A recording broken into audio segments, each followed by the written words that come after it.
அனைவருக்கும் வணக்கம். நம்ம இந்த வீடியோவில் டிஎன்ஏ கவுன்சிலிங்கில் ஒரு சூப்பரான ஒரு சாய்ஸ் ஃபில்லிங் ஹேக் தான் நம்ம வந்து பார்க்க போகிறோம். ஸோ நான் சொல்கிற மாதிரி நீங்கள் வந்து சாய்ஸ் ஃபில்லிங் பண்ணீங்கன்னா கண்டிப்பாக உங்களுக்கு நல்ல கல்லூரியில் இடம் கிடைக்கும். நீங்கள் என்ன கட் ஆஃப் வேணால் வச்சுக்கோங்க, நீங்கள் என்ன ரவுண்டு கவுன்சிலிங்கில் வேணால் பார்ட்டிசிபேட் பண்ணுங்கள். ஸோ நான் சொல்கிற ஒரு மந்த்ராவை நீங்கள் வந்து ஃபாலோ பண்ணிக்கோங்க. ஸோ இந்த மாதிரி நிறைய டிப்ஸ் தெரிஞ்சுக்கணும். எது best engineering college, so engineering related subject videos, so பிளேஸ்மெண்ட்டுக்கு எப்படி ப்ரிப்பேர் பண்ணுறது, ஸோ எல்லா வீடியோஸும் நம்ம சேனல் இருக்குது, சப்ஸ்கிரைப் பண்ணிக்கோங்க. ஓகேவா?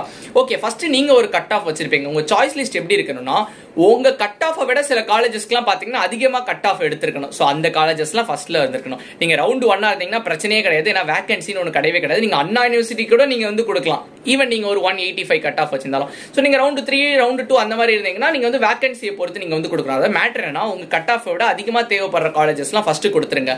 அடுத்து உங்கள் கட் ஆஃப் ரேஞ்சில் உள்ள சாய்ஸ் லிஸ்ட், அடுத்து உங்கள் கட் ஆஃப்க்கும் கீழே உள்ளது ஃபார் சேஃப்டி பர்பஸ். இந்த மந்த்ராவை மட்டும் நீங்கள் தெரிஞ்சுக்கோங்க, உங்களுக்கு கண்டிப்பாக நல்ல காலேஜில் இடம் கிடைக்கும்.